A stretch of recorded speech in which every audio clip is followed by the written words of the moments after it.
¿Aló? ¿Se escucha? Ah, ya. Ok. ¿Y se escucha para todas también? ¿Acá también se escucha? ¿Aló, aló? ¿Se escucha?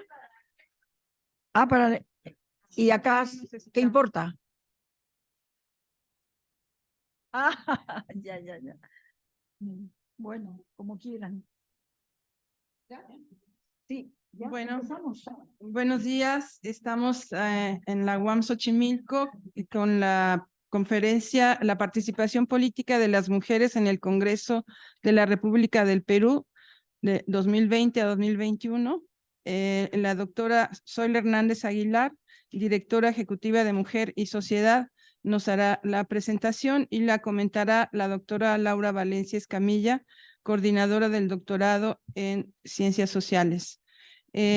Participamos en la organización, el doctorado en Ciencias Sociales, el doctorado en Estudios Feministas, la maestría en Estudios de la Mujer y organizamos el área Problemas de América Latina y el área Relaciones de Poder y Cultura Política del doctorado.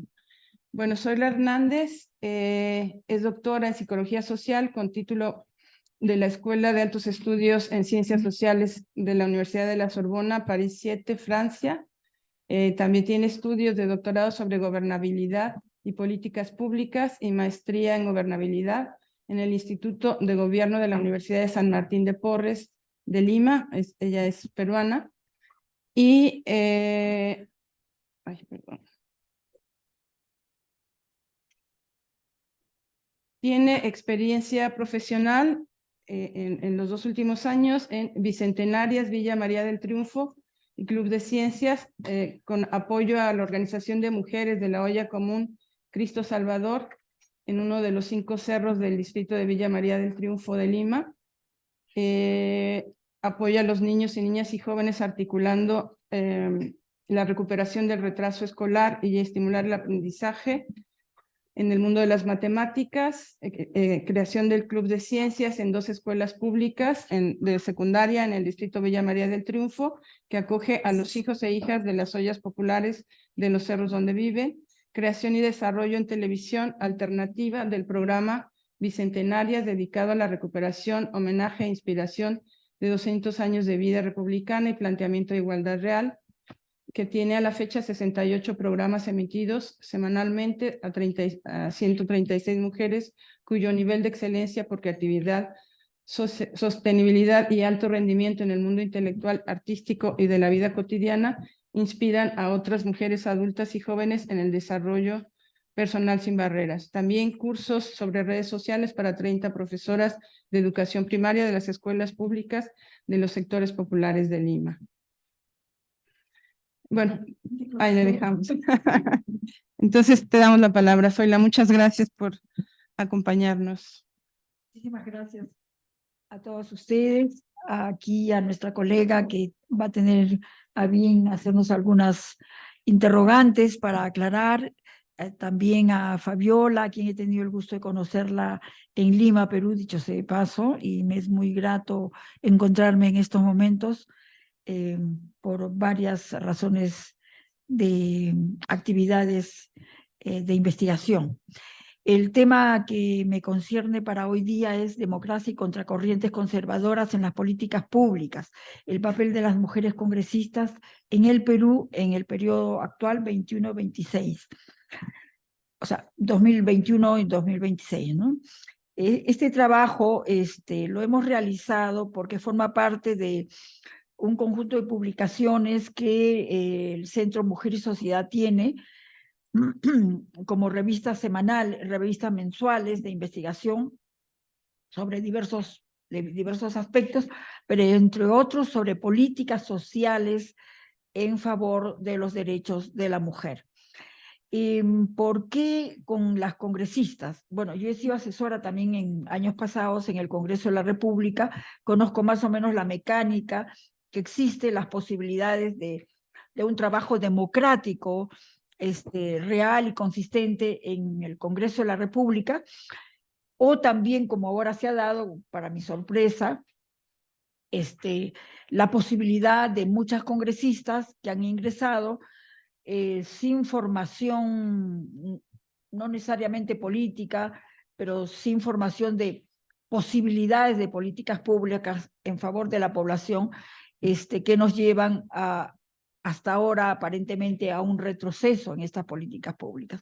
¿Por qué es importante el Congreso? Es importante por las políticas públicas, porque es el que norma, rige, plantea, exige y hace que la población y la ciudadanía adquieran más derechos, adquieran más conocimientos, se desarrolle culturalmente, se desarrolle educativamente, mejore en salud, mejore en trabajo, mejore en todas las calidades de empleo, etcétera, etcétera.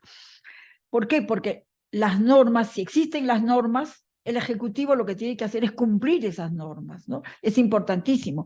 El Ejecutivo puede tener su plan de gobierno, pero si no se adecúa a las normas establecidas, en un Estado democrático, denominado democrático, indudablemente la noción tanto del Congreso, o sea, la filosofía del Congreso como la filosofía del Poder Ejecutivo y la filosofía del Poder Judicial es trabajar en favor de la población para que ésta crezca más y el país se desarrolle gracias a los derechos de ciudadanía que hombres y mujeres deben tener.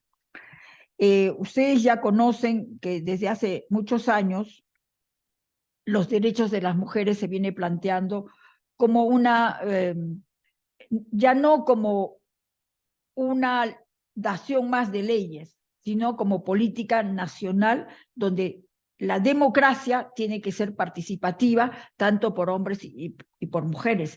Y también por las opciones nuevas que se van forjando en el desarrollo del país, sea las corrientes lesbianas, las corrientes de los gays, las corrientes trans, etcétera, etcétera, etcétera. Si es que, por ejemplo, antes no había derecho de los niños y las niñas, ahora hay derecho de los niños y las niñas, derecho de los jóvenes, ahora hay, no había derecho de las mujeres, ahora tenemos, no habían derechos para los transexuales, para los homosexuales, ahora hay, ¿no? Cada vez se amplía más el mundo, reforzando la existencia humana, ¿no? Y fortaleciendo también nuestra capacidad humana y enriqueciéndola, ¿no? Pero también el Estado y los congresos, las normas, las leyes pueden entorpecer ese desarrollo humano, ¿no? Nosotros nos hemos ido, pues, de escribir a mano, nos hemos ido a escribir en computadora, o sea, estamos vía las redes de Internet, somos casi ciudadanos del mundo entero, ¿no? Yo, por ejemplo, me considero ciudadana del mundo. No me siento ni peruana, ni mexicana, ni latinoamericana. Me siento según los lugares donde estoy, ¿no? Indudablemente mis raíces andina, porque el Perú como territorio está en el mundo andino, en la región andina, y me siento latinoamericana en la medida que compartimos con otros países, con otros ciudadanos y ciudadanas de esos países. Pero en relación a todo lo que yo conozco y veo, yo cuando me dicen de dónde eres, soy ciudadana del mundo, porque me alimento y bebo de los conocimientos, de la información de esos países del mundo, en realidad, ¿no? Entonces, y en estos momentos, vía todo lo que es online, indudablemente, tenemos la posibilidad de ver cómo en otros lugares hay más derechos que en los nuestros, o cómo debemos exigir más derechos si hay otras personas que tienen más posibilidades de enriquecerse humanamente. Yo creo que eso es el eje de esta propuesta investigativa del Congreso de la República del Perú. El Congreso de la República, en el 2020, el presidente ya se venía trabajando sobre la alternancia y la paridad a nivel político, ¿no? Y ya hemos conquistado derechos genéricos, derechos de ciudadanía como mujeres, derechos a la salud, derechos a la sexualidad, derechos, no todos los derechos a la salud ni todos los derechos a la sexualidad, pero libertad, por ejemplo, tenemos más libertades, aunque tenemos acoso, violencia, etcétera, etcétera, ¿no? Pero ya hay normas sobre violencia, ya hay normas sobre acoso, pueden no cumplirse, pero ahí están las normas y el Ejecutivo lo que tiene que hacer, y la ciudadanía al conocer esos derechos tiene que cumplirlas, o tendremos las mujeres que esforzarnos por hacer cumplir los derechos establecidos a nivel del Estado en el que nos encontramos, ¿no? Entonces también ahí hay una capacidad para difundirlos, etcétera, etcétera. Y la universidad tiene su propia labor de hacer investigación y enriquecer con conocimientos a toda la ciudadanía en la cual está inscrita. Entonces, esta investigación, esta investigación coge lo que en el 2020 el gobierno de ese momento planteó para los próximos congresos, planteó la ley de alternancia y paridad. Era una reivindicación que hacía mucho tiempo estaba en el tapete, ¿no? Y que los congresistas, tanto hombres como mujeres, no se atrevían a plantearlo con fuerza, ¿no? Los hombres indudablemente en el Congreso rechazaban. Lo que vemos pues es la formación masculina, o sea, el sistema patriarcal, porque individualmente el hombre no tiene la culpa, o sea, el hombre también ha sido formado para eso, ¿no? Entonces el gobierno, en una lucha entre poderes, entre el Ejecutivo y el Congreso, el presidente de la República planteó una asamblea especial para determinar cómo iban a ser las elecciones del 2020-21. Y entre otras, planteó que debía discutirse sobre la ley de alternancia y paridad respecto al género. Lo puso en una bandeja nacional donde toda la ciudadanía tenía que responder y ganó esa opción. Ganó, o sea, tuvo un alto porcentaje y en las elecciones del 2021 tenía que cumplirse esa norma de la paridad y alternancia. ¿Qué significaba eso? Que los partidos que se unieron, unos 20 partidos que se unieron a esta propuesta, tenían que tener en la lista electoral el número 1, sea un hombre o sea una mujer, el número 2, sea un hombre o sea una mujer, y así sucesivamente hasta el número 130, que está compuesto el número de congresistas. Y en las elecciones del 2021 ganó la propuesta de paridad y se tuvo a 47 mujeres que representan el 36% de la lista electoral congresal. Cuando se planteó esta propuesta de la paridad y alternancia, que es muy importante políticamente hablando, se dijo que en el 2026 se tendría el 40%, se tendría que apoyar el 40% de mujeres para la lista electoral.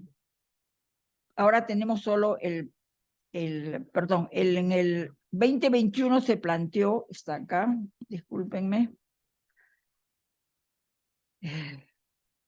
se planteó que las mujeres en el Congreso deberían tener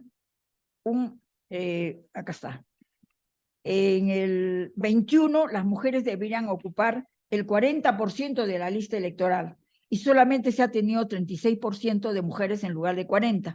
Y en las próximas elecciones, en el 31, llegaríamos al 50%, ¿no? Esto es un poco atrasado, pero la realidad es más rica que las normas también, ¿no? Entonces, supongo yo que en el 2030 ya no tendremos 50, tendremos 60%, supongo yo, porque las mujeres tenemos que exigir. Y yo estoy militando para eso, ¿no? Entonces, hemos tenido por primera vez 47 mujeres en el Congreso, 47 repartidos en 9 partidos.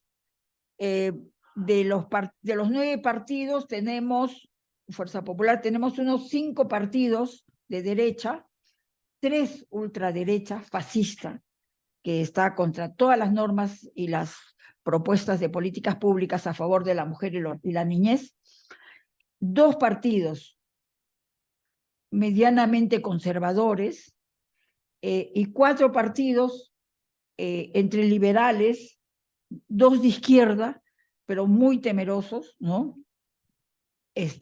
Ante el avasallamiento de los 5, por ejemplo, cuando se ponen de acuerdo los 5 partidos para una norma, los 4 quedan pequeños, 2 se unen al otro y dejan a 2 que son consecuentes con los derechos de la mujer, ¿no? Entonces, la composición que tenemos en estos momentos es muy, muy dura a nivel de los grupos políticos. Y en estos momentos, lo que nos sucede es que, por acá tengo la lista, porcentaje de electores, ¿no? El Partido Perú Libre, que es uno de los partidos que ha ganado la presidencia de la República, tiene a 13% de mujeres en el Congreso, es decir, solo 12 mujeres, ¿no? El Partido Fuerza Popular, que es de derecha radical, tiene el 11%, tiene a 12 congresistas también. El Partido Alianza para el Progreso, que es mediano, tiene a 7 congresistas. Acción Popular, que es mediano también, o sea, de derecha entre moderada y no moderada, según las circunstancias, tiene 7. Renovación Popular es ultraderecha. Avanza País es ultraderecha, tiene a 4, la otra también tiene 4, son 8, y el otro partido, Juntos por el Perú, que es demócrata, tiene a 3. El grupo demócrata tiene 3 congresistas. El Partido Morado, que es demócrata, también tiene a 2, van a ser 5. Podemos tiene 1, que es así, Somos Perú, que es así. Bueno, entonces, la composición de las mujeres progresistas suman un aproximado de 30 mujeres, del total de 47, no menos, 25 mujeres. El resto de 47 son de derecha y ultraderecha, pero ¿cuál es la diferencia? A pesar que las otras son más o menos que podían avasallar también. La derecha, en estos momentos a nivel mundial, de lo que yo escucho, y ha sucedido en Francia, jamás un partido fascista iba a estar en el Congreso de la República en Francia, y ahora lo está, representado por Marine Le Pen, que es una ultraderechista, profascista, ¿no? Pero que ha ganado escaños en el Congreso por primera vez en el gobierno francés. En Argentina también hay partidos ultraderechistas, apoyados por España, donde la fuerza de los partidos de ultraderecha están también difundiéndose. Y estos partidos están ligados a la iglesia más conservadora, ¿no? Nosotros le decimos Opus Dei, que no quieren saber nada con los derechos de la mujer, absolutamente nada. Inclusive en sus campañas, que son partidos, por ejemplo, Avanza País, dos partidos ultraderecha y fascistas, en sus campañas decían, las mujeres que los representaban en las campañas decían, nosotras antes de organizarnos, antes de pedir derechos, rezamos primero a Dios, a la Virgen, y todas las mujeres tenemos que ser vírgenes, todas las mujeres tenemos que obedecer a nuestros maridos, todas las mujeres tenemos que ser más discretas, vestirnos con sencillez y todo. En este periodo hablar así, bueno, la prensa lo sacó como escándalo, pero ganó gente. Ganó gente. ¿Quiénes son los que votaron? ¿Cuánta juventud votó por ellos? Habría que hacer un análisis más fino, ¿no? ¿Qué parte de la sociedad femenina votó por ellas? Por estos partidos, perdón, ¿no? Entonces, inicialmente yo dije, bueno, van a perder, porque hasta ahora la tendencia es que si hemos llegado a ganar paridad y paridad y, ¿cuál es el otro? Paridad y alternancia, estas así entren, no van a ser mucho, ¿no? Entonces, cuando vi que había un número de 12 mujeres congresistas del Partido Perú Libre, que se presentó como de izquierda tradicional, un poco opaca, pero dije, ¿qué importa? Pues al final es de izquierda, ¿qué importa? Pero resulta que de las 12 congresistas, pues 12, 15, 20 congresistas, más o menos de la izquierda tradicional, izquierda avanzada, izquierda lúcida, dije, estas van a bombardear por más derechos. Pero ¿qué resulta? Que han sido intimidadas en las peleas congresales por las del Opus Dei. Y las del Opus Dei salen y hablan, y que están ligados a la corrupción también, dicho sea de paso, y que tienen experiencia en instituciones públicas. Algunas han sido congresistas, congresistas después de tiempo envuelto, otras han tenido trabajos en las municipalidades, ¿no? Entonces tienen experiencia de cómo se mueven las normas en el Estado. Y esto las ha favorecido para arremeter, ¿no?, con fuerza sobre los derechos de la mujer. En estos momentos tenemos derechos que están, donde estamos retrocediendo, las mujeres en general, o sea, la ciudadanía femenina, digamos, ¿no? Acá tengo una lista de las propuestas donde estamos retrocediendo, y creo que es la parte más importante.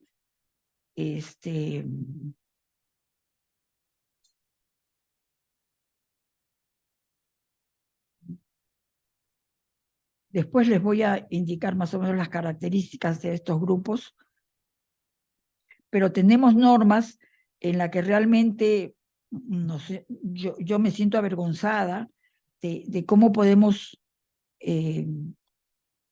aceptar, ¿no? Protestamos, pero no es suficiente, no es suficiente la protesta, ¿no? Discúlpenme, pero estoy pasando rápido, a ver.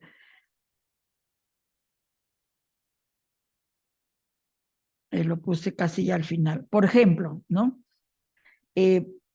Proyectos que favorecen el retroceso de las políticas públicas a favor de las mujeres, de los temas de salud y de la educación pública. Hay un proyecto del Partido de Renovación Popular, que es el de ultraderecha fascista, que reconoce los derechos del concebido con la finalidad de garantizar su desarrollo, incluso en casos de riesgos de la gestante. Buscan dejar sin efecto el protocolo de aborto terapéutico que desde 1924 existe. O sea, quieren que no exista el aborto terapéutico en casos haya problemas de salud con la madre y el niño, ¿no? Por ejemplo, es eso. Y eso estaba a favor del gobierno. Esto también está ligado a los temas de violencia sexual. Tenemos cualquier cantidad de niñas violentadas por los padrastros, los padres, los abuelos, los tíos, los vecinos, y que a los 11 o 12 años salen embarazadas. El aborto terapéutico facilitaba de que ellas continúen siendo niñas y no madres. Y estos grupos de derecha quieren que las niñas no aborten, sino que sean madres, por el derecho a la norma que ellos están planteando sobre el concebido, ¿no? Otro proyecto de ley que modifica la ley existente sobre la igualdad de oportunidades entre hombres y mujeres, el partido de derecha busca prohibir que en los textos escolares se hayan expresiones sobre niñas y niños, sino que todo sea niños, nada más, ¿no? O sea, que todo, Juan Pérez es un niño que junto con el niño María Dolores estudian mucho, por decir así, un ejemplo, ¿no? En lugar de decir la niña fulana y tal, con el niño fulano y tal, etcétera, etcétera, etcétera, ¿no? Son proyectos de ley que, o sea, no existían en el país, no podíamos pensar. Habíamos luchado tanto por la igualdad de oportunidades entre niños y niñas, entre mujeres y hombres. Todos los saludos que se hacen en estos momentos a nivel público, generalmente cuando se hace una conferencia dice, buenos días señoras y señores, buenos días mujeres y hombres, buenos días peruanos y peruanas. Ahora no, de un porrazo quieren solo el masculino, ¿no? Otro proyecto de ley, también de otro partido del Opus Dei, promueve la creación del Observatorio Nacional para la Vigilancia de la Salud Integral de la Madre Gestante y del Niño por Nacer, ley que para que no se impida el nacimiento del niño aún en contra de la salud de la madre gestante. O sea que las mujeres que van a los centros de salud tienen que ser chequeadas para que si están embarazadas, estén embarazadas hasta el final, por miles de razones, ¿no? ¿Qué importa la salud de uno u otro, etcétera, etcétera? Otro proyecto de ley, esto es ahora último, del Partido Fuerza Popular, que es de derecha, que dice, protege el embarazo de la madre gestante, o sea, un proyecto que proteja el embarazo de la madre gestante y del niño por nacer y su entorno familiar. Esta propuesta de ley pone en riesgo el derecho del aborto terapéutico de 1924, ¿no? Por ejemplo, ¿no? Pero dice, ¿por qué de su entorno familiar? Debería ser al contrario, protección de la niña violentada por el padrastro o los familiares, etcétera, y protección de la familia permanentemente, y debería haber un observatorio sobre eso, por ejemplo, ¿no? Y no, es al contrario.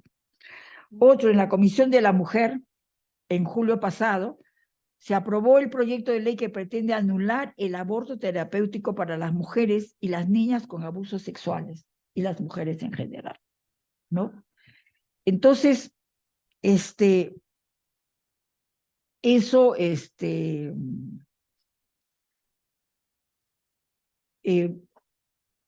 nos lleva a reflexionar y no también a, bueno, a indignarnos de cómo en la cara de las que hemos peleado más antes por la ley de alternancia, por los derechos a la educación sexual y reproductiva, que también lo han cerrado.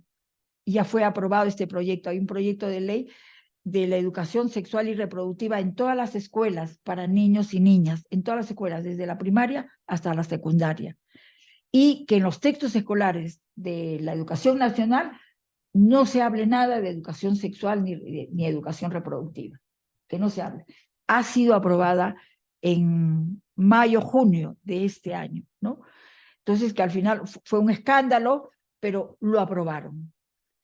El Ejecutivo tuvo miedo, no quiso enfrentarse por otras razones de carácter político, pero al final, pues, no lo hizo, no defendió, estando en contra de ese proyecto. Entonces, estas normas, este año nada más, este año, son normas que nos marcan un retroceso de las políticas públicas en favor de la ciudadanía femenina, ¿no? Y de la ciudadanía de la niñez, y de la población joven, de la población de los adolescentes, de la población de los niños y las niñas, ¿no? ¿Cuáles son las características de ingreso, de participación de las mujeres congresistas, por ejemplo, ¿no? Estas propuestas que estos proyectos de ley que les he mostrado, son proyectos que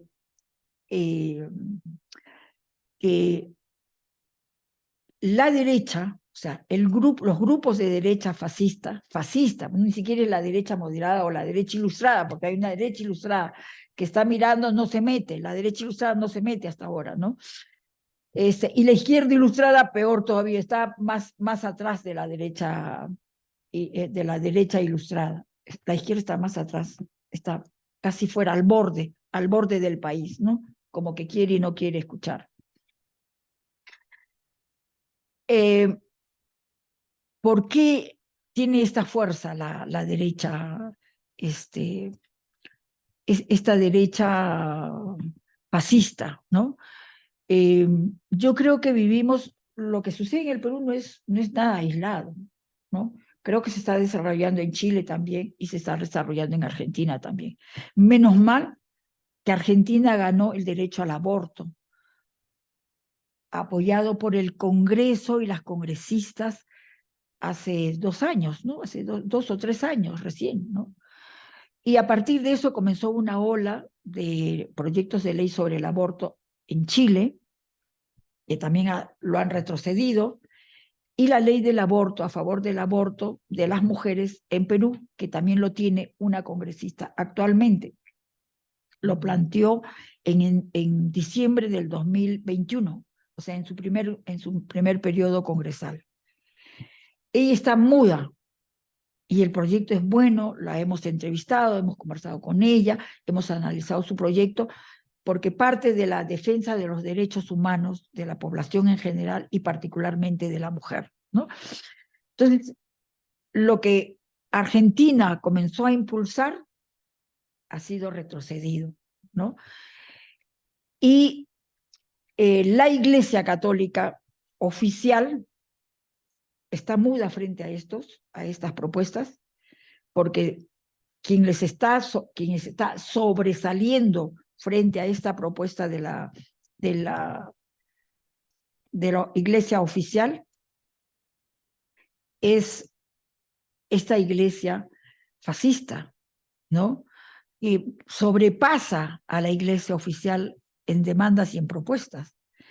Los proyectos anteriores ganados por los grupos democráticos y la derecha ilustrada, digamos, entre comillas, la iglesia no tuvo mucho que decir. Dio algunas opiniones, ¿no? Pero, por ejemplo, ante la educación sexual y reproductiva para las escuelas, no protestó para nada, ¿no? Y actualmente las contradicciones son fuertes porque esta iglesia, este grupo político de ultraderecha, tiene más bulla, aparentemente, y más fuerza que la derecha, que la iglesia oficial católica, que en estos momentos es más o menos progresista, ¿no? Pero ¿qué pasa en el partido de ultraderecha actual? Es que muchas congresistas son no necesariamente católicas, sino son de los grupos protestantes de provincias, ¿no? Es una nueva hornada de mujeres con esa concepción. O sea, las mujeres que han planteado ya no más el aborto terapéutico son mujeres que no creen en la salud sexual y reproductiva de las mujeres. Son las mujeres que en su campaña, que aparentemente no iba a valer, ha sido válido y han sido elegidas, ¿no? Porque probablemente formaban comunidades y comunidades cerradas que ahora se han abierto para entrar a una lucha política fuerte. El marco de este trabajo congresal, de esta posición del Congreso, está ligado a que después de 200 años, en el 2020, en el 2022 se planteó el bicentenario del Perú, ¿no? Nos liberamos del yugo español en el 1821 y en el 2021, pasado después 2021, celebramos esa libertad. Pero ¿qué resulta esa libertad? Cuando se dan las elecciones actuales, no gana la derecha ilustrada, que siempre tuvo su sitio primordial en el Congreso y en el Ejecutivo. Ganó una persona que se presentó como en un partido de izquierda tradicional, pero que al mismo tiempo no es partidario, no es ni socialista ni comunista, no es ultraderecha, es moderado, conservador y amante de los avances sociales, porque es sindicalista. Ganó un campesino, ganó un profesor de escuela primaria, ganó un profesor que vivía siempre en su comunidad y fue sindicalista de la educación nacional, fue dirigente, pero hasta ahí nomás. Ganó un campesino que usaba siempre sombrero y poncho, no sé cómo le dicen ustedes, ¿no? Su poncho, ¿no? Entonces, cuando ganó en el 2021, en las elecciones de julio, fue el escándalo nacional para todos los políticos tradicionales. Es decir, después de 2021, la política nacional rompió sus esquemas tradicionales para que la población en general le diera su voto a un campesino como ellos, generalmente como el mundo rural y los sectores sociales menos favorecidos, ¿no? Por los avances de la cultura, la información, etcétera, etcétera, etcétera, ¿no? Es decir, también fruto de la pandemia, porque hasta el 2021 tuvimos la pandemia y las elecciones se dieron obligadamente post-pandemia.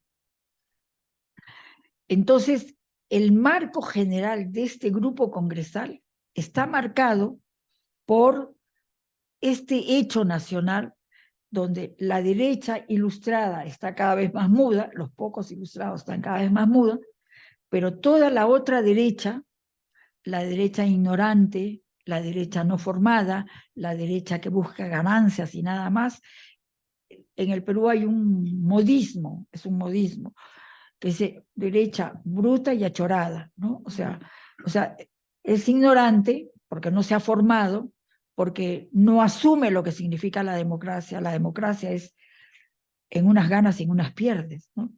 Es para, o sea, tienes mayorías y minorías, y se respetan las normas, porque la democracia tiene normas como los del Ejecutivo, lo del Congreso y lo del Poder Judicial, y otras más normas que reglamentan toda la constitución del país, y que se respeta eso.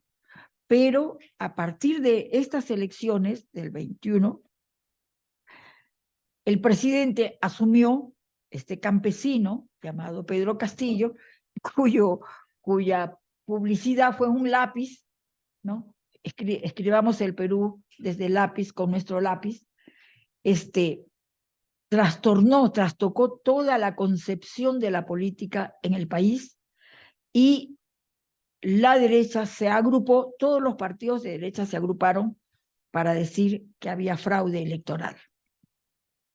Ese fraude electoral tuvo un proceso desde julio hasta diciembre del 21, y ya cuando en el 21 se dieron cuenta que no podían, porque las elecciones habían sido nítidas, contaron, recontaron, fueron a la OEA, tuvo que venir, la OEA tuvo que regresar, tuvo que decir al final que sí estaba bien las votaciones, que eran limpias y todo lo demás. En diciembre paralizaron un poco y dijeron, ahora lo agarramos a través del Congreso. El Congreso lo va a destituir. Desde enero del 22 hasta hoy día, el Congreso prepara la destitución de este presidente. Le han dicho que es inepto, que no sabe nada, que es ladrón, que ha robado mucho. En un año ha desfalcado el país, totalmente ha desfalcado. Robos por acá, robos por allá, a través, no directo de él, sino a través de otras redes, ¿no? De amistades, de familiares, etcétera, etcétera.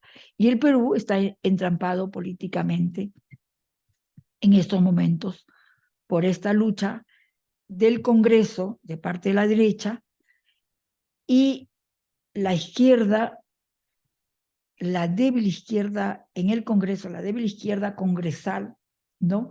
Ha comenzado a tomar cierta fuerza y a hacer defensa, recién ahora hacer defensa de las políticas democráticas que debe regir a los gobernantes elegidos democráticamente, ¿no? Y la población, mira, la urbe limeña está bombardeada por los grandes medios de comunicación de las grandes empresas nacionales, que también están muy resentidas porque el Estado normalmente da un porcentaje de pago a los medios de comunicación masivos más grandes para que informen todo lo que hace el gobierno. Y este gobierno no ha tenido tiempo de revisar su presupuesto y hacer el pago. Y como no ha pagado, los medios están que bombardean directamente contra el Ejecutivo en este momento. Tiene muchos errores, indudablemente, tiene muchos errores, ha cambiado muchos ministros, ha puesto un ministro que no sabía nada, al otro ministro tampoco, etcétera, etcétera, etcétera, ¿no? O que no estaba formado en la administración pública, porque la administración pública tiene sus normas, sus leyes, tiene sus pasos, tiene su propio proceso. Bueno, las personas que han entrado como ministros no conocían esos procesos, ¿no? Y aparentemente muchos de esos ministros han hecho, no se han llevado el dinero porque no firman cheques en el gobierno, sino las partidas han sido trasladadas de diversas maneras para ganar sus comisiones, ¿no? Las comisiones que hay en los concursos de proyectos, en los concursos de vías públicas, en los concursos de construcciones, etcétera, etcétera, etcétera. Entonces, el Ejecutivo está bombardeado en estos momentos como un ejecutivo ineficiente, ineficaz y corrupto. El Poder Judicial, la derecha ha pedido que el Poder Judicial asuma y destituya por corrupción al presidente actual. Entonces, ahí, ¿qué es lo que está teniendo un poco en parálisis lo que la derecha no puede lograr? Bueno, hay leyes, normas del Ejecutivo, de la Constitución, que señalan que al presidente lo pueden sacar por 4 elementos, por 4 normas, por 4 aspectos, pero no por corrupción, porque el eje en estos momentos es que él es corrupto, ¿no? Imagínense, no tiene ni un año y ya es corrupto. Entonces, están buscando las normas, o sea, cómo invertir la Constitución o qué mecanismos encontrar jurídicamente para que logre ser destituido. En ese interín, en las redes sociales han surgido cualquier cantidad de canales informativos, ¿no? Informales, bueno, informales dentro de lo que significa online, ¿no? Hay más de 20 redes y todas informando lo que la prensa no dice, lo que la prensa monopólica no dice, informando todos los pasos que hace el presidente, las actividades que realiza el Ejecutivo, las normas, estas normas que yo les señalo, señalando, también informando, diciendo, mire, acaba de pasar esto, acaba de pasar esto. Todo lo que la información general, nacional, no da, lo dan esas 20 redes. Y esas 20 redes son las que están peleando a favor del Ejecutivo en estos momentos, contra la gran prensa y contra los grandes intereses de la derecha nacional en el Perú.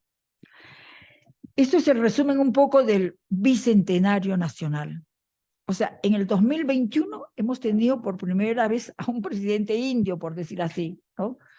Dicho sea de paso, a partir de la figura de este presidente, han comenzado a romperse con las normas de la igualdad social. Entonces, hay racismo, hay clasismo, no se acepta a las diversas etnias que hay en el país, hay diferencias marcadas entre hombres y mujeres por estas normas, ¿no? Se ha incentivado mucho, o sea, no se ha incentivado, pero se ha procesado, el país está procesando todo lo que es las diferencias económicas, las diferencias sociales, las diferencias de color de piel, las diferencias de color, de ubicación social, las diferencias de urbanidad, de mundo urbano y mundo rural, ¿no? En ese proceso está el Congreso Nacional. Y el Congreso Nacional está pidiendo 87 votos, de los 130, tiene que haber 87 votos para vacar al presidente. Ahorita tiene 66 votos. Imagínense dónde está esa izquierda suave, tranquila, reposada, o digamos, los que salieron con el gobierno, ¿no? Los que estuvieron apoyando al gobierno inicialmente y ganaron votos por esa izquierda, ¿no? Mientras hay líderes de la ultraderecha, de la derecha fascista, hay líderes que entran a los medios de comunicación, que caminan por las calles difundiendo todo lo demás, en la izquierda no hay nada de eso. No hay.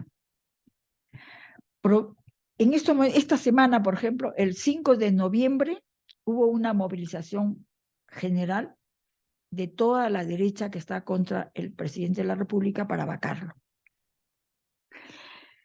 Mañana, 10 de noviembre, se dice, lo he visto en los documentos online, que mañana se viene toda la provincia a Lima, todo el mundo rural a Lima, todas las organizaciones gremiales y sindicales a Lima para apoyar al gobierno, porque puede tener defectos, pero han votado por él y quieren que se respete la democracia. Ya hay, yo he observado ya hay indicios, o sea, no sé si se llaman indicios, pero he percibido elementos de que ya los que van a venir mañana, ¿no? O sea, la población que busca defender al gobierno, y ya está tomando conciencia, o por lo menos ya lo explica, lo han dicho diversos locutores y diversos entrevistados, que el problema es la lucha contra la derecha política que quiere, que siempre ha estado en el gobierno y que como ha perdido, le duele perder y no aceptar a quien el pueblo ha elegido al actual presidente. Cuando dice eso, yo pienso, digo, entonces la lucha ya es política, es la derecha contra, no la izquierda, contra elementos, poblaciones, ¿no? O organizaciones que creen en la democracia independientemente de los colores políticos. O sea, independientemente de la tradición política, se diría, no de los colores, sino de la tradición política. Porque ellos no se dicen izquierdistas. Muchos de ellos probablemente sean izquierdistas, muchos. Fíjense que hay una reserva, cuando se terminó la guerra interna que tuvimos nosotros, el Perú pasó por casi con 20 años de guerra interna ya, y que aquí mi amiga es una de las estudiosas de las guerras internas en el Perú, ¿no? Como en América Latina.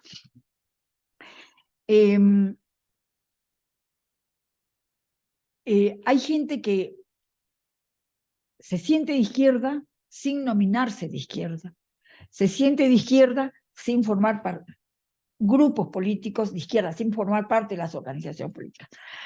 Las organizaciones políticas de izquierda han tenido fuerza en esa elección del 2021 a partir del liderazgo de una mujer, de Verónica Mendoza, de 30 y tantos años, 37 años, no más. Una mujer excelente, una mujer brillante, digamos, para enfrentarse a toda la masa de varones de 20 partidos, luego 9 partidos, luego 7 partidos que quedaron, ¿no? Y perdió en la primera vuelta, siendo brillante, porque tenía tenía todas las soluciones para el país, ¿no? Y perdió. Y perdió porque la derecha trabajó contra ella, indudablemente, porque no es gratuito que perdió porque simplemente fue mala, ¿no? Ella se enfrentó con otra candidata. En la primera vuelta se enfrentó contra la candidata de la derecha, ¿no? La Keiko Fujimori. Se enfrentó contra ella y Verónica tenía más puntajes que Keiko Fujimori. Se suponía que una de ellas iba a ganar y que probablemente podía ser Keiko, porque la derecha arrasó con todo el apoyo económico que necesitaba esa mujer, y Verónica Mendoza no tenía todo el apoyo económico, pero tenía la fuerza moral, pero perdió.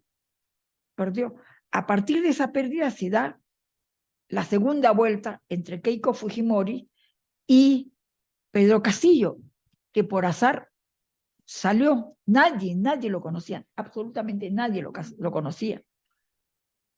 Y sale como reemplazando a Verónica por que él formaba parte de un partido de izquierda tradicional, o sea, es un partido de izquierda tradicional, que no acepta mucho los derechos de la mujer, etcétera, etcétera, que no acepta la paridad, por ejemplo, ¿no? A pesar que tuvo forzosamente que someterse a la paridad al poner a 12 congresistas.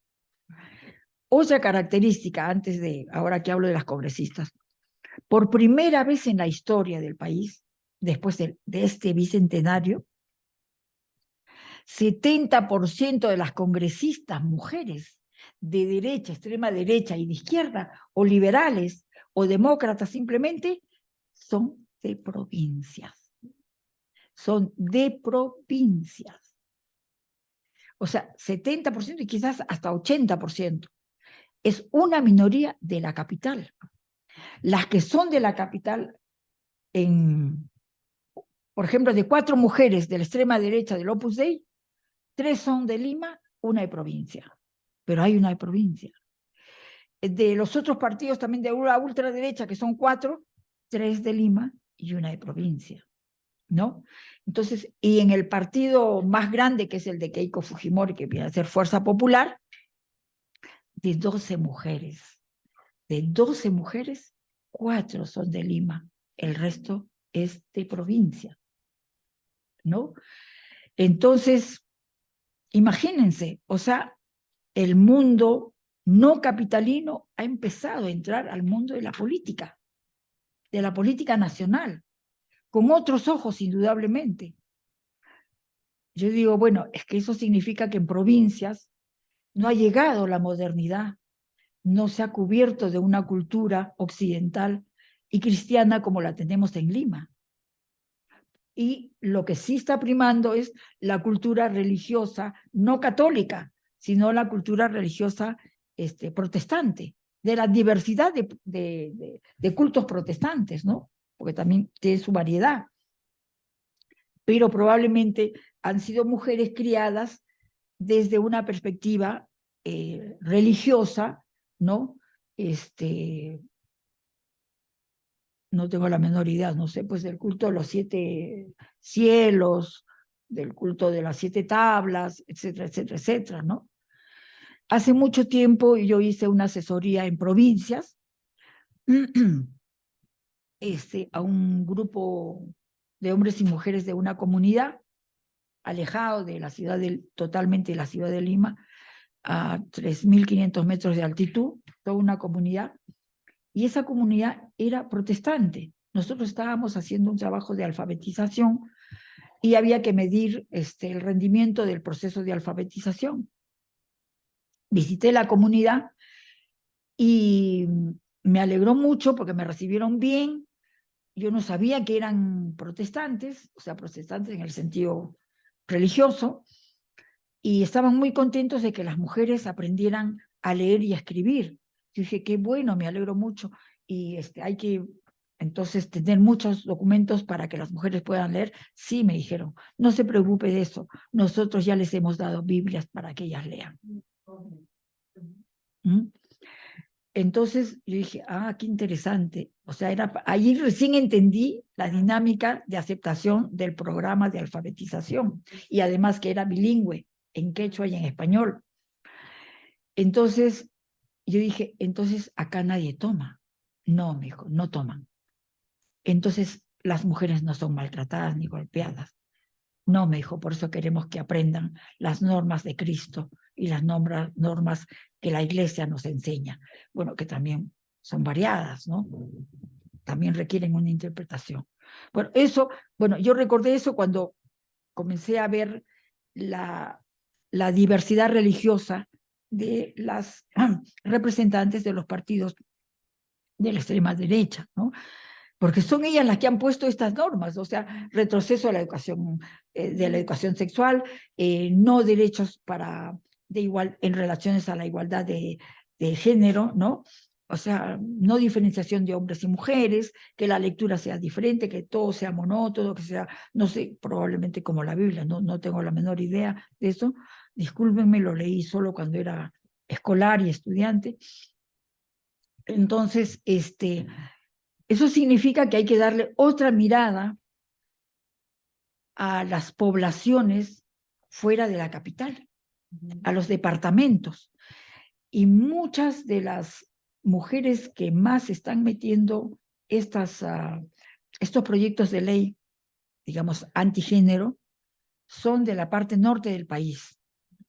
La parte norte del país se caracterizó por ser siempre, por ejemplo, la candidata Keiko Fujimori ganó en el norte, que tiene buena parte de la población nacional, pero no toda, y Verónica Mendoza y Pedro Castillo ganó en toda la parte sur, que es la parte andina, es la parte vital del país, que es la parte más poblada, y es la parte que siempre luchó desde 1789 con grandes héroes y heroínas que tuvimos, que lucharon desde el lado sur. Siempre ha sido el lado más contestatario del país, ¿no? Arequipa, no, claro. Claro, exceptuando Arequipa, por supuesto, ¿no? Bueno, entonces, Esto es más o menos el panorama de lo que hay en el Congreso de la República. Las edades de las mujeres congresistas promedian entre 40 a 46 años. Hay una mujer de la extrema derecha que tiene 26 años, 26 años, y es economista, y es de extrema derecha. Y hay mujeres que tienen 30 años también, ¿no? La izquierda tiene como 3 mujeres, por la izquierda, por decir la izquierda, o sea, el grupo contestatario ante la derecha, tiene como 3, 4 mujeres muy, muy buenas, son las que se bandean por todos los canales, no se amedrentan con nada, dicen su voz, y cuando ellas quieren, van a los canales grandes. Si no quieren, no van, y los rechazan, y abiertamente lo dicen, ¿no? O sea, tienen una capacidad de formación y lucidez. Una de ellas tiene 30 años, la otra tiene 35, la otra tiene 37, ¿no? Pero son 4. Me imagino que la vida también, o sea, y los esfuerzos son bastantes para un contexto nacional problemático políticamente, democráticamente en cuestión, ¿no?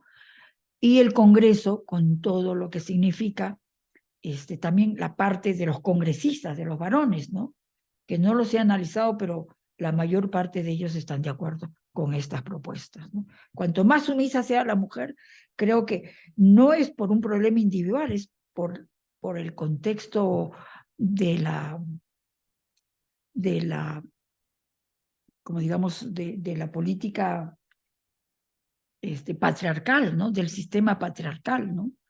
Donde indudablemente también hay hombres la minoría, son una minoría en el Congreso, varones que están de acuerdo con los avances de los derechos de hombres y mujeres, ¿no? De los niños y las niñas. El problema son los niños y las niñas que si se reduce la capacidad de libertad que ellos tienen y de protección que ellos tienen, es una generación que se va a venir después contra el país, contra nosotros, ¿no? Y contra el desarrollo hacia nuevas vidas, nuevas perspectivas en el mundo, ¿no? Bueno, eso es más o menos lo que les quería decir y muchísimas gracias por haberme escuchado. Estoy a la disposición de ustedes. Muchas gracias, Zoila. Solamente ahorita le voy a dar la palabra a Laura Escamilla, que va a comentar, solamente para acotar un tema. En 1992, Alberto Fujimori, que era presidente, dio un autogolpe y eliminó al Congreso. O sea, había una Cámara de Diputados y una Cámara de Senadores, pero a partir de entonces se estableció un Congreso unicameral con 130 congresistas. O sea, es todo lo que hay en poder legislativo. Pero la Constitución del 92, 93. 93, es parlamentarista, es una paradoja. Es de las pocas constituciones parlamentaristas de América Latina. Y no la hace necesariamente mejor porque es un caos, es un caos. Van siempre, bueno, Chinsky, todos fueron destituidos. Y vacar significa destituir. Sí, vacar es destituir. Ya, perdón, Laura. Sí, por favor, se ilustra mucho más el contexto, porque muchas gracias. Y bueno, yo ya quiero entrarle porque hay mucho que decir y bueno, más bien agradecer a Zoila Hernández pues la participación y pues ilustrarnos. O sea, yo sí realmente estoy un poco sorprendida porque evidentemente esta cuestión que comenta de la democracia inclusiva, pues nos debería dar la pauta para eso, para ser efectivamente más inclusiva, mucho más abiertos, hombres y mujeres, a todos estos elementos de apertura democrática que hemos venido teniendo, que hemos no nada más en el continente, en el subcontinente latinoamericano, sino a nivel internacional, ¿no? Por ejemplo, en el año 2000, en Francia, fue la primera vez que se instituyó la paridad de género. Y a partir de ahí, pues hemos venido teniendo una evolución mucho más rápida, digamos, en términos generales, occidentalmente hablando, porque ahora ya creo que podríamos referirnos así, occidentalmente hablando, pues en términos generales, pues ha habido una evolución para esta inclusión, por lo menos en el aspecto del género, ¿no? Y a partir de ahí, bueno, pues muchos países han ido permeándose de esta inclusividad, no solamente en el aspecto de género, sino también en otros aspectos, ¿no? Políticos y de diversa índole. Esto, bueno, pues sin embargo, como muy bien lo decía Zoila, pues no necesariamente esta democracia inclusiva que se ha trasladado en diferentes normas, de inclusión. Está la participación ciudadana, que también es otro elemento de la inclusión, ¿no? O sea, no solamente es la democracia representativa, sino que ahora la democracia participativa a través de referéndums, consultas públicas, también forma parte de todo este movimiento de inclusión. Bueno, están ahí, están puestas en las normas, nosotros en México las tenemos desde 2014, están ahí integradas en las normas, pero eso no quiere decir que esta democracia, esta democracia inclusiva a través de las normas se traduzca en una democracia sustantiva, ¿no? Definitivamente es la pregunta que te hacías inicialmente. Yo tengo otro texto algo similar, pero para el caso de México, y aquí mi pregunta también es en el mismo sentido. ¿En qué medida esta dinámica institucional favorece la equidad y reduce esta brecha entre hombres y mujeres? ¿Realmente estas medidas logran alcanzar y reducir todos estos prejuicios que precisamente ahora comentas, todas estas actitudes contra las mujeres? Y si todo esto llega a los ámbitos económicos, políticos y sociales, donde realmente se tiene que permear toda esta normativa.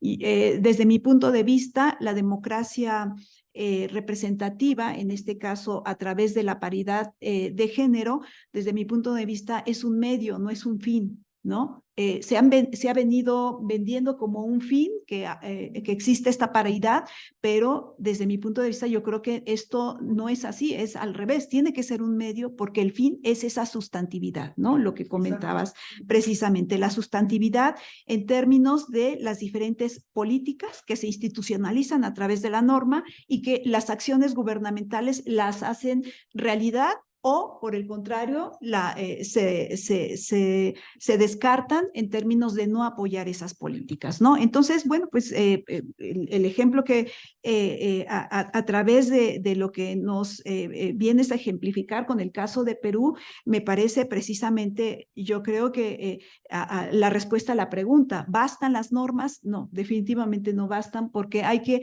atender otros elementos, no solamente normativos, sino estos elementos tienen que ir vinculados con acciones muy particulares. Aquí yo te haría una primera pregunta. ¿Cuál es, frente a esta irrupción plural de diferentes posturas políticas, particularmente cuál sería la agenda gubernamental en torno a las políticas de género? Como que no queda muy claro.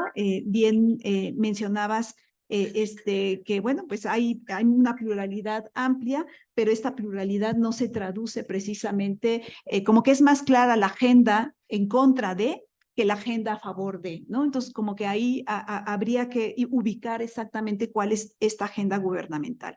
Un segundo elemento que también hay que ver es precisamente que pareciera ser que los derechos inclusivos en todos sus ámbitos, lejos de favorecer no solamente estas democracias sustantivas, lejos de favorecer la pluralidad, la tolerancia, parece todo lo contrario, generan polarización, ¿no? Entonces, la polarización no está abonando a la negociación, al diálogo, lo que en el Congreso debería existir. Por eso se llama parlamento, porque en el parlamento se parla, se negocia, ¿no? Y lejos de tener estas negociaciones para llegar a un punto intermedio, no quiere decir que todos estemos de acuerdo en un solo punto, que digamos acá padecemos lo contrario allá, ¿no? Acá el gobierno quiere que todos estemos de de un solo lado, cuando uno dice, y la democracia es una pluralidad, no es sí, entonces no es un vínculo de una sola postura, tiene que haber una pluralidad, ¿no? Entonces, esa pluralidad no solo se refleja en los lugares que ocupan representantes X, Y o Z, sino se refleja la opinión que tiene la gente sobre las temáticas, ¿no? Entonces, digamos que independientemente que haya o no pluralidad, en ese sentido pareciera ser que estos derechos inclusivos nos llevan a la polarización, ¿no? ¿Cuál? Bueno, los distintos puntos de vista que llegan a polarizarse lejos de integrarse en un punto intermedio. En economía, bueno, esto se llamaría el óptimo de Pareto, ¿no? Donde nadie pierde, pero habría que ubicar ese punto intermedio donde pues haya un acuerdo en su conjunto. Y otro elemento también que creo que es muy interesante también que aquí se plantea, como decía en un inicio, esta etapa pues es muy reciente, esta etapa de las cuotas, de la paridad es muy reciente, empieza en los años 2000 y no solamente es reciente, sino que es bastante rápida. Para una norma acomodar, a institucionalizarse, digamos, en un término amplio, no solamente la norma, sino que habituarla, integrarla, adicionarla al enfoque de las personas en su conjunto, pues parece ser que está tomando no solamente más tiempo de lo que la norma exige, ¿no? Por ejemplo, Flavia Freidenberg y Sara Lajas hablan de 3 periodos en torno a la paridad de género. Tenemos un periodo de la etapa de cuotas débiles, que es del 91 al 2004. En este periodo, bueno, pues tenemos porcentajes mínimos, entre 20 y 30%, y se llaman débiles porque no hay sanciones. Quiere decir que no hay una obligatoriedad, son voluntarias, efectivamente. El caso de México, pues así ocurrió. De hecho, en el caso de México, a partir del 93, solamente son recomendaciones, hubo recomendaciones a los partidos políticos y pasamos, digamos, de 10% sin recomendación a la recomendación 14%. Entonces, digamos, eso demuestra la debilidad de la norma porque no hay una obligatoriedad.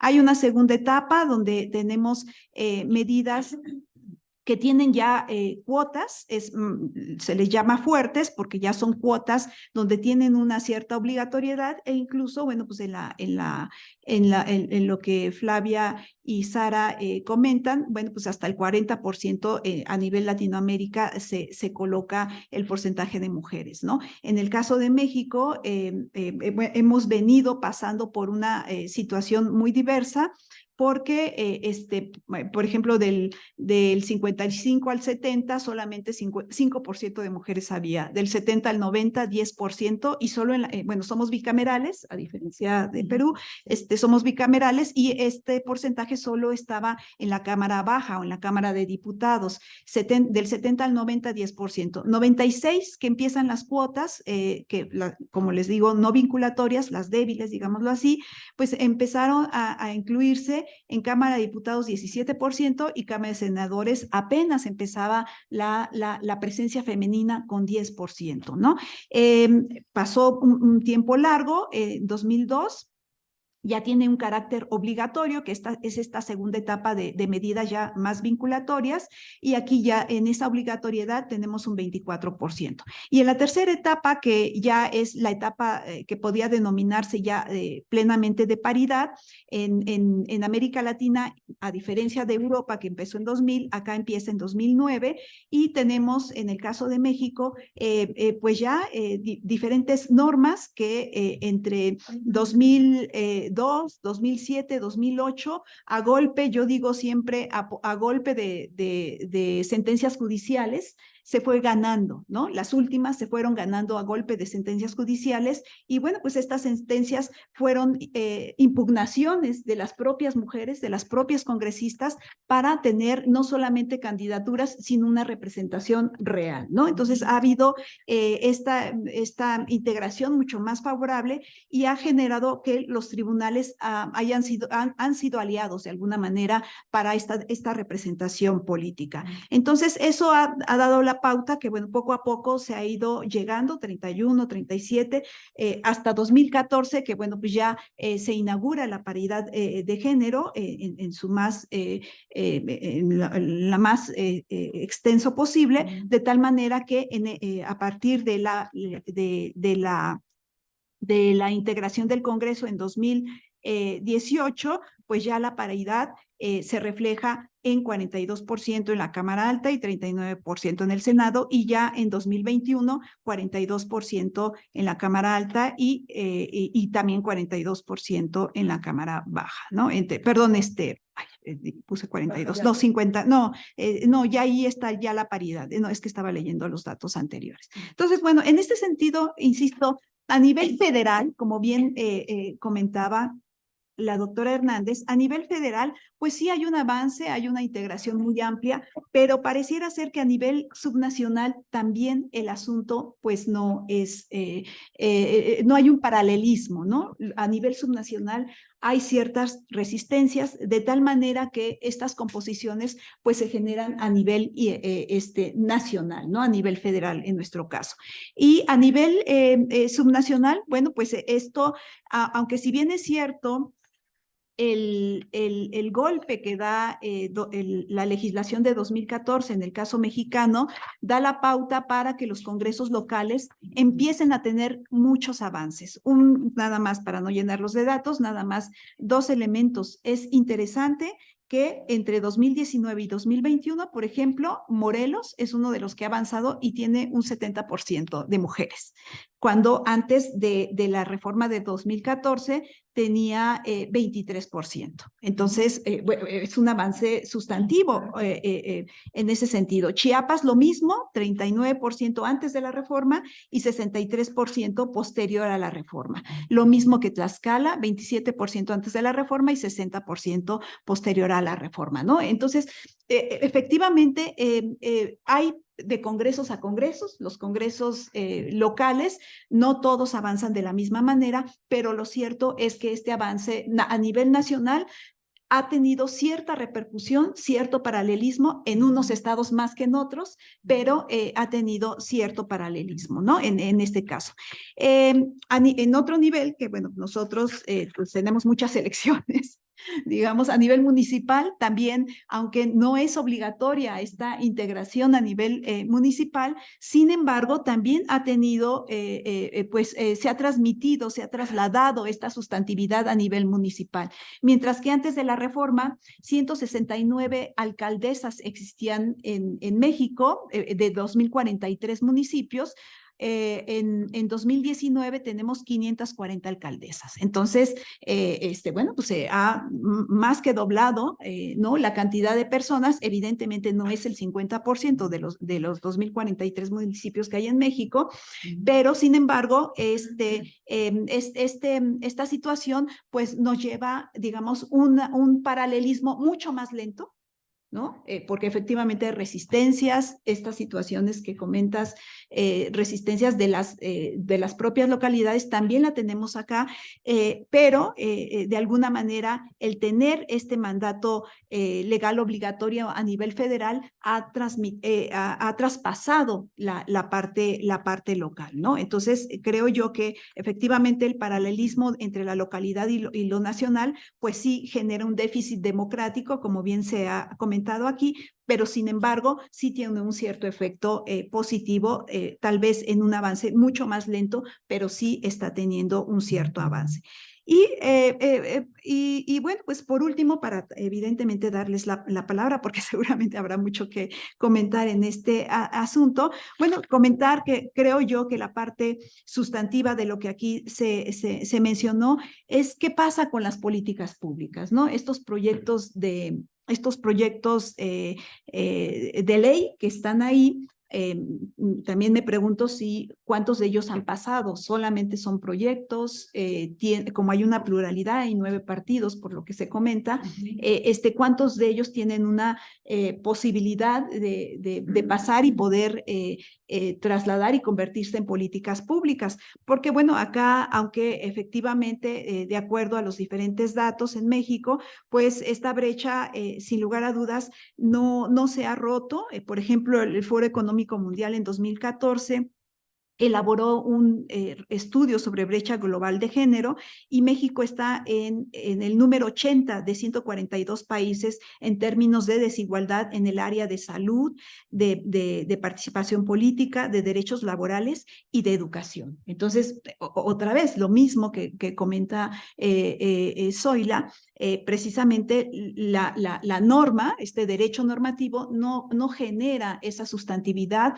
no materializa, digamos, el derecho en esas políticas y las acciones que establece el gobierno, ¿no? Entonces, en nuestro caso, bueno, pues la realidad hoy día la vivimos todos los días, violencia sexual, violencia de cualquier tipo. Está el término de feminicidio, que creo yo que es un avance para atender los asuntos particulares de las mujeres, mas sin embargo eso no nos ha dado tampoco respuesta. Lo único que ha mostrado es visibilizado el nivel del problema, ¿no? Porque los números ahí están, avanzan continuamente, se están abultando, pero las acciones particulares realmente no se vislumbran, ¿no? Pero bueno, en este aspecto también, de alguna manera, aunque si bien hemos ganado también apoyos en términos del acceso, el derecho a decidir sobre la salud reproductiva, en este caso particular del aborto. Bueno, pues recordar que el 7 de septiembre de 2021 tuvimos un fallo judicial donde el aborto inducido no es punible en las 32 entidades. Entonces, eso ya es un gran avance, digamos, no se ha, algunas entidades ya tienen el aborto de manera abiertamente. Esta es una forma discreta, digámoslo así, pero es un avance porque pues también, como sabrán seguramente aquí muchas de las estudiosas y muchos de los estudiosos sobre el género, hay muchos casos de mujeres encarceladas por esta cuestión, ¿no? Y por abortos involuntarios y que también están ahí encarceladas, ¿no? Pero bueno, por lo menos este fallo ha tenido una sensibilidad de parte del Poder Judicial para tener este tipo de avances. Y bueno, finalmente decirlo también, lo mismo que se comenta, por eso de ahí me llama la atención la agenda gubernamental del grupo en el gobierno. En este caso, bueno, pues también se han, por una cuestión diferente a la cuestión religiosa que se comenta acá por una cuestión más de reducir costos, pues se han eliminado algunos derechos, sobre todo en el tema de los cuidados, ¿no? El cuidado de los hijos, guarderías particularmente, extensión de los horarios de clase en las escuelas. Y por supuesto, pues yo siempre extrañé en la agenda gubernamental si había una pensión para adultos mayores, porque no hay políticas de cuidado para adultos mayores, porque precisamente la limitante de que las mujeres no estén en los lugares de trabajo es porque la red familiar, o sea, particularmente las mujeres, en ellas recae el cuidado de niños, adultos mayores y la casa en su conjunto, ¿no? Entonces tampoco hay esas políticas de cuidados de adultos mayores que tienen muchos países europeos, y que hacen que la mujer tenga esa posibilidad de acudir a los centros de trabajo, ¿no? Pero bueno, me parece extraordinario. Muchas gracias, porque sí nos muestra esta vinculación que tenemos y que podemos integrar y discutir de una manera mucho más amplia. Gracias. Gracias, Laura. Bueno, gracias, Zoila, por esta radiografía de la sociedad peruana a través del prisma de la participación de las mujeres. Todavía no. Ah, ya. Perdón. Ok. Bueno, pues si quieren comentar, preguntar.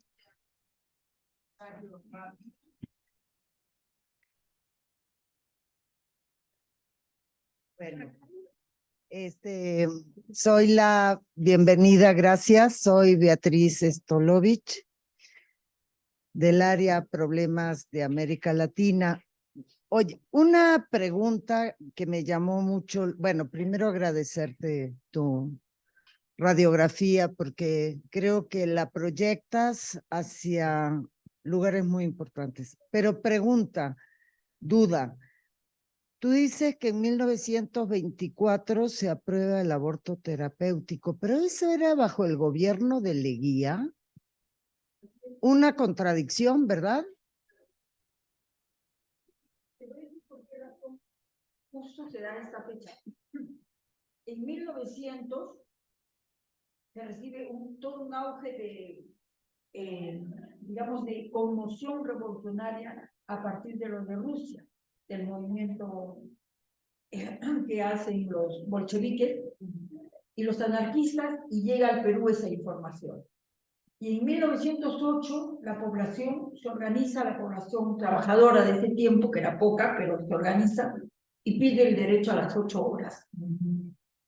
En esa junta de derecho, de exigencia del derecho a las 8 horas, se unen las mujeres y los niños, porque las mujeres trabajaban junto con sus hijos. Los hijos también ayudaban a deshilar los telares, todo lo más, porque los trabajos para mujeres estaban ligados a todo lo que es confecciones, ¿no? Y los trabajos de los hombres eran diversos. Entonces, surgen, a partir de 1908 hasta 1930, hay convulsiones de movimientos sociales en el Perú de ese entonces, y en 1918 se gana la lucha por las 8 horas. En ese interín surgen movimientos de mujeres que han estado ligadas a movimientos internacionales de mujeres. Entonces, soy la Aurora Cáceres, están diversas mujeres que exigen el derecho a la mujer, los derechos a la mujer, porque en ese interín, en 1908, 1918, se da el gran movimiento por el derecho al voto de las mujeres en Inglaterra y en Rusia también, ¿no? Claro, con Alejandra Kollontai y otras. Entonces, claro, entonces fue un tiempo convulsionado donde las mujeres no ganan el derecho al voto, pero soy la Aurora Cáceres y otras cogen ese legado y lo llevan a 1920 hasta 1930. En 1930, el APRA, que era un movimiento muy fuerte políticamente hablando, asume, por exigencia de las mujeres de ese entonces, asume el derecho al voto a la mujer no nacional, sino municipal, y da el derecho al voto municipal del 1930 hasta el 56 que tuvimos el derecho al voto de las mujeres. Pero ese derecho municipal nunca existió al final de cuentas. O sea, las mujeres no votaron, no participaron en las elecciones municipales, ni fueron candidatas, ni nada. Fue formal, porque el derecho al voto que se iba a dar, el APRA al final lo rechazó.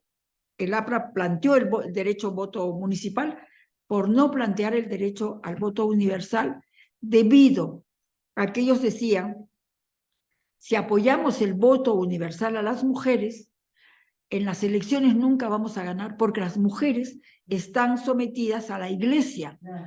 Y es la iglesia la que le va a decir, voten por tal, y la iglesia estaba ligada al poder económico de esos tiempos, como hasta ahora también, ¿no? Entonces, curiosamente, en ese interín se da en 1924 el aborto terapéutico. ¿Cómo se da? No lo he investigado.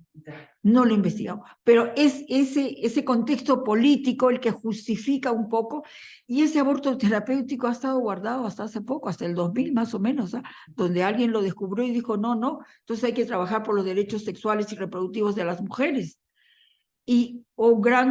Hasta 1995 más o menos, o 90, hasta el 90 más o menos, que se encontró esa norma, ¿no? Bueno, fíjate que esto que tú acabas de mencionar, de no dar el derecho al voto nacional, eso también pasó en Chile.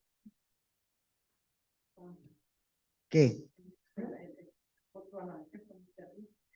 Sí, pero acá había más separación de la Iglesia y del Estado, que no es el caso ni de Perú, ni de Chile, ni de Bolivia, y estaba esa prevención en los años 30. Sí, sí, sí. A mí sí me inquieta cuando se hacen estas discusiones, lástima que no estén los compañeros, las compañeras, que se hagan paralelismos mecánicos sin conocer las realidades sociales, culturales de los demás países, porque terminamos en una mirada contable, más, menos, sin entender esto. Por eso me pareció importante tu aporte para contextualizar. Bueno, en términos de pregunta, me imagino que cuando tú estás hablando de la izquierda ilustrada que anda, estamos pensando en San Marcos, en la universidad. Yo no veo ningún comentario que surja de la Universidad de San Marcos sobre el proceso ahorita. Claro, yo creo que San Marcos ahorita se abstiene por varias razones, entre otras. El año pasado, en junio, asumió la primera rectora de la Universidad de San Marcos, la primera mujer después de 270 años de existencia de San Marcos. Después de 450 y tantos. Y la número 271 es ella, de rectores de San Marcos. La primera mujer. Yo tuve la ocasión de conversar con ella y ella estaba muy abierta a las nuevas investigaciones, a impulsar San Marcos de diversas maneras, a darle fuerza, la fuerza que siempre tuvo a nivel nacional, ¿no? Y a nivel latinoamericano e internacional. Pero en el proceso, en el año pasado, ya en septiembre a diciembre más o menos, hubo una controversia de este Congreso, pero arrastrado por la anterior. El anterior quiso cuestionar una reforma universitaria que se hizo, donde las universidades, para crearse y existir, debían tener diversas características, ¿no? Entre esas características, había como 10, por decirte un número, no sé exactamente cuántas, o 20 o 50, solo, por decir, de 30, solo 10 universidades tenían todas las normas habidas y por haber, profesores, profesores titulados, profesores con maestrías, profesores con doctorados. El doctorado fue obligatorio a partir de esa norma de hace 3 años. Y las universidades debían contar con salas de investigación, con un conjunto de requisitos, además de los profesionales, los materiales. Resulta que con Fujimori se creó cuchumil número de universidades, que muchos solo tenían la carátula en los documentos para decir, esta es la universidad, y resulta que detrás de eso no había nada, no existía esa universidad, o existía un edificio de cualquier tipo, de cualquier orden, de cualquier norma. Entonces, esa norma, claro, esa norma es del 2018-2019.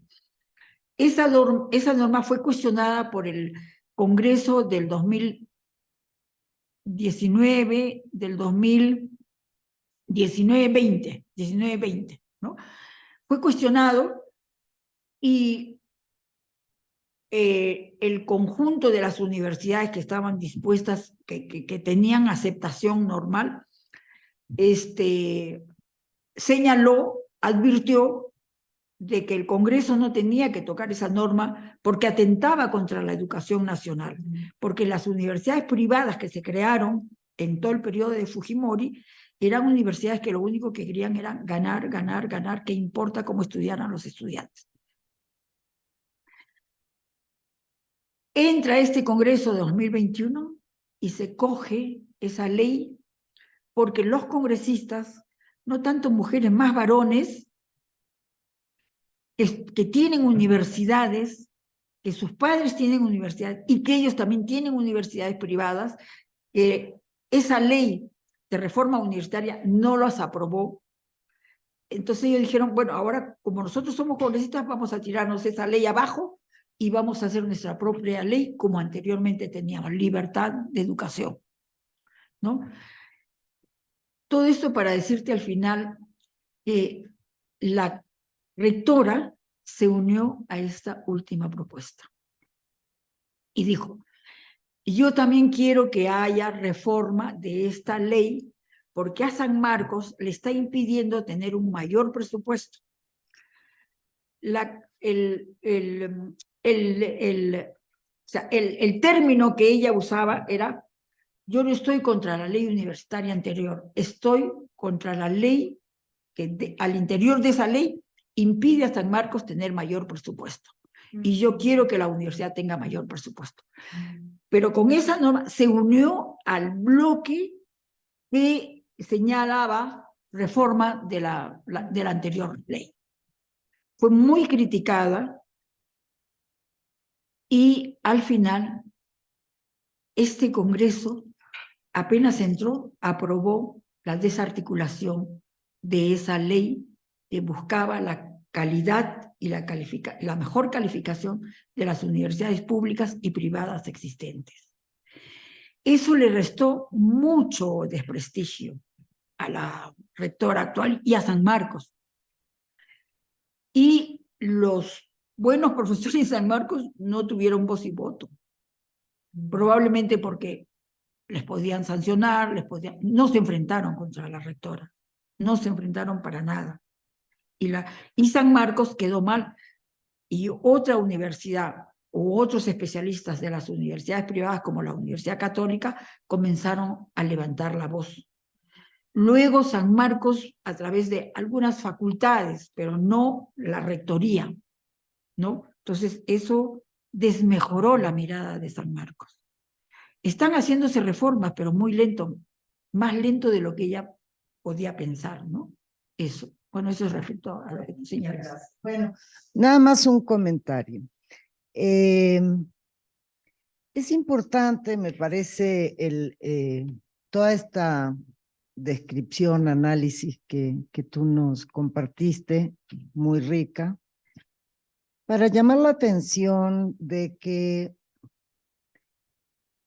el ser mujer por sí misma no es condición suficiente para la liberación femenina. Sí, bueno, pero hay unas miradas hoy día que nada más el ser mujer ya nos coloca en una situación casi pre-emancipatoria contra todos los hombres. Y en Perú y acá estamos viendo que las fuerzas más reaccionarias están representadas por mujeres. Y entonces, que nosotros, justo para el avance de lo femenino, tenemos que volver a hacer la sociología política de una sociedad. Y lo que tú describes, el componente religioso, etcétera, es un sacudón porque me parece que se estaba construyendo una mirada de que bastaba con ser mujer para tener la razón. No lo dije porque no hubo tiempo, pero te voy a decir, el problema en las relaciones de género no son problemas ideológicos. Yo pienso que es un problema, como ella señaló, temporal, es un problema de construcción por ejemplo, de la igualdad, de construcción de la democracia, ¿no? De construcción de una nueva sociedad, de construcción de una nueva visión. Y ahí el papel de las mujeres, indudablemente, es diferente, porque tienes que tener esa mirada del futuro para hombre o mujer cambiar. Pero entonces el problema para avanzar, yo diría que es netamente político, ese es uno, y el problema también es ideológico para poder avanzar. Pero el género, como está en la construcción social, la concepción de género es limitante. Por ejemplo, entre Keiko y Verónica. Keiko, la concepción ideológica de Keiko es la construcción de una sociedad tradicional de derecha, donde las minorías opriman a las mayorías. La concepción de Verónica es la concepción, una nueva concepción de izquierda liberadora, así no sea de izquierda liberadora, donde todos tengan las mismas oportunidades. Es la ideología que se contrapone entre ambas, y ahí la ideología te orienta a una lucha política. Así es. Claro, O sea, claro. el género al margen de la sociología política, de las concepciones del mundo, puede convertirse en un instrumento de la derecha. Yo leí, no, pero Debía ser el claro, armazón de la derecha, pero no lo es. pero yo leí un comentario de Verónica de hace un par de años, de que por ejemplo, que la derecha porque ahí sí me llamó la atención, similar acá, que un pequeño sector de la derecha se había apropiado del discurso feminista para operar contra la izquierda. Bueno, acá la derecha, ahora resultó que la derecha más católica y reaccionaria resultó ser feminista, ¿no? O sea, son tácticas políticas, y vi un comentario de Verónica que también ahí les recriminaban, y ustedes qué, etcétera. Entonces me parece interesante esto, porque lo del género se plantea casi como un esencialismo. Cuando se plantea el género, aparte de todo este análisis de la construcción cultural, histórica, de las diferencias, etcétera, y es un esencialismo que puede ser apropiado por la derecha. Y entonces tu análisis me pareció muy rico en ese sentido de aportar, de romper los esquemas, ¿no? Ahora, una cuestión, Laura, hay una lógica en por ejemplo, en la jornada extendida, está llena la Ciudad de México de escuelas primarias que salen a las 2:30 de la tarde. Nada más que ahora, esto se está promoviendo que quede en el marco de la escuela es nuestra, y los recursos para la comida, etcétera, se maneje desde la comunidad de padres. No se ha eliminado la escuela extendida, y yo te puedo dar una cantidad de ejemplos geográficos de niños que salen de la escuela pública a las 2:30 ya comidos. Entonces también hay que matizar un poco eso, porque a veces se ven las políticas públicas bajo un esquema.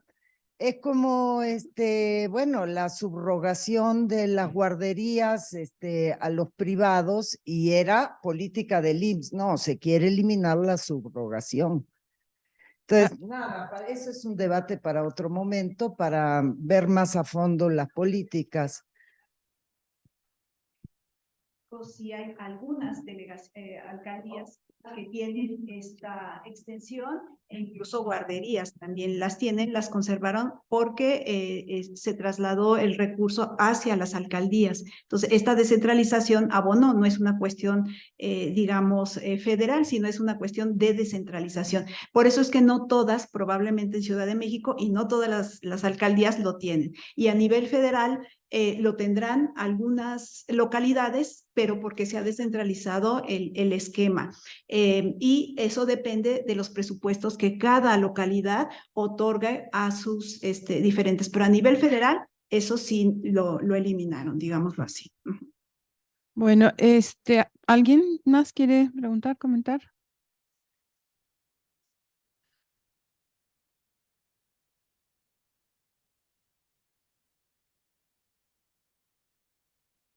Ojalá puedan venir más tiempo, ¿no? Para que compartamos. A mí me hubiera gustado ver más el mapa regional, ¿no? Y que lo pudiéramos ver espacial y temporalmente, cómo está, ¿no? El Congreso y cómo se ha movido del 21 a ahora. Claro. Y ver el prospecto, cómo está. Claro. No nos olvidemos que un cuerpo de mujer nunca garantiza una agenda por la mujer. Ah, claro, no. Eso es algo muy claro, Claro, ¿no? claro. Es una trampa. Sí.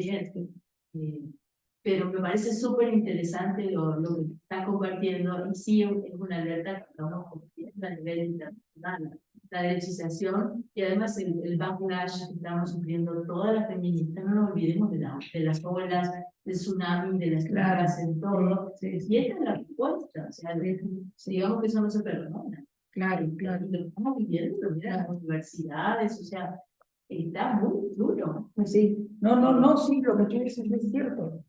Totalmente cierto. Entonces, que vengas con más tiempo, que las compañeras agradezco muchísimo, Fabiola, que estuvo, Fabiola insiste, lástima que ayer estaba que también se nos complicó con otras cosas, que también hubiera sido bonito, era solo de las de la UAM, digamos, las compañeras de las 5 unidades, pero bueno, que sea esta oportunidad de que vengas y intercambiemos también con lo que está trabajando Laura, ¿no? Que podamos charlar más también. Yo me traje mis estudiantes, pero son de licenciatura.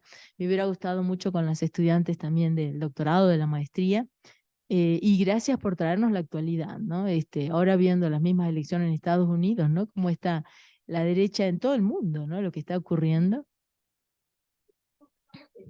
En un momento de transformación a nivel mundial, transformación cultural, económica, política, yo creo que se está abriendo la puerta para algo que todavía no conocemos, ¿no? Al igual que la mundialización, la globalización se vino, igualito hay otra cosa bueno, hay que incluirlo para trabajarlo, ¿no? Y que indudablemente las relaciones de género son elementos metodológicos, pero más allá de eso está la concepción feminista que plantea que también puede haber feminismo de derecha, puede haber feminismo de izquierda o feminismo, ¿no? Lo que queda en pie de lo que yo he estudiado por lo menos hace muchos años con Althusser es la ideología. La ideología es al final de cuentas lo que nos define, porque son las creencias, lo que hemos mamado, lo que hemos vivido, bueno, todo lo que hemos reflexionado, ¿no? Lo que nos da un norte, ¿no? Y creo que se está replanteando ya a nivel de concepciones también la teoría de género, ¿no? Se está replanteando, se está modificando, se está actualizando, ¿no? Sí, por ejemplo, ver una perspectiva interseccional hubiera estado bonito, ¿no? Claro. Verla Regionalmente, estas congresistas, ¿quiénes son? En términos de clase, étnico, etcétera, etcétera, ¿no? Que seguramente está en tu investigación ahí, si Fabiola nos facilita ahí tus publicaciones para que las circulemos, Sí. y eso, ya comprometerte para que el próximo viaje sea más planeado, Fabiola, por favor. Pero Por favor, vayan también a Perú, ¿ah? Sí. Claro, exacto. Sí, pero un placer, un gusto, y agradecer a Fabiola muchísimo, aprendí muchísimo de ambas, también de Laura, pero tengo mucha curiosidad, entonces siento que no nos alcanza con un día, que sería bueno ver, y se notaba en tu presentación que uno quería leerla toda, pero la pasaba, ¿no? Nos daba la tentación, pero bueno, que pudieras y que lo viéramos regionalmente, me parece que hay mucha riqueza para ver, que eso es algo también que nos llama, bueno, nos preocupa en el resto de América Latina, qué está pasando regionalmente. Sí, sí. Sí, bueno, muchísimas gracias por todo. Gracias por haber venido conmigo. Femeninas. Estudios de aquí, precisamente salen de la producción de las... Les voy a enviar, o sea, lo que tengo es todavía borrador, discúlpame, voy a mandar después a posteriori, gracias por las observaciones, gracias por tus avances. Yo creo que la concepción de género, la concepción del feminismo tiene que entrar a la lucha política. Yo pienso que eso es indispensable. Creo que sí. Yo por lo menos lo siento, ¿no?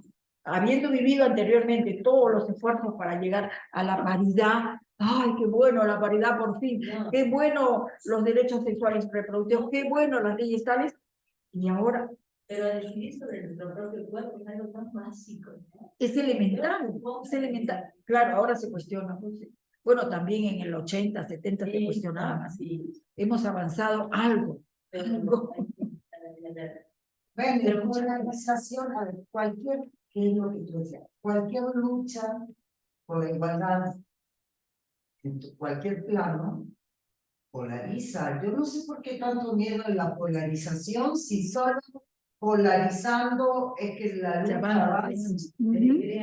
Si vas, sí, cualquier igualdad cachito que sea va a tener una reacción. Pero también paraliza. También paraliza, sí. Sí, no, escuché. Por eso mi pregunta, ¿de dónde está el proyecto? ¿Dónde está el proyecto ahorita? Claro, ese es el problema. La izquierda está en la esquina, yo les he dicho, está al borde. Sí, es lo que dice, ¿dónde está el proyecto? Porque perdón, con todo el respeto, había un sector de izquierda que creía que entrando la diversidad estaba todo resuelto. Una onda un poco posmoderna de que el proyecto político y la organización es de la modernidad y eso no funciona, y eso le pasa a Perú Libre y eso le pasa a Castillo, porque pesó la diversidad y no el proyecto. Claro, pero tú te imaginas, o sea, Pero ¿cómo podía tener Perú Libre un proyecto No. acabado, no? Pues, es que los procesos van más rápido. claro. Mira, 1821 a 1800, a 1900, al 2021, 200 años. Nunca gobernó nadie del pueblo. Gobierna ahora un tipo, ¿qué pasó? ¿Cómo fue? Y los otros que siempre gobernaron, imagínate toda la ambición perdida de lo que han gobernado, de lo que no pueden gobernar y no pueden sacar. Gramado de Castilla es muy bonito porque es maestro. Claro, es maestro, es rural, Es rural. es campesino. Sí. O sea, eso nomás es un símbolo para mí. Fue rondero, Fue rondero, claro. pero es maestro. Es evangélico, es evangélico. Pero lo cuadraron al comienzo. Sí. Dijeron que tenía que haber derechos de la mujer y él aceptó. Y él aceptó. Sí. Pero en el resto no. El resto no sabe qué hacer. Pero bueno, así avanzamos. El de la iglesia evangélica que no se estudia bien. Una reacción contra la ruinación. borradora. Sí. No, yo te mando el documento. Es un libro compilado. Gracias, además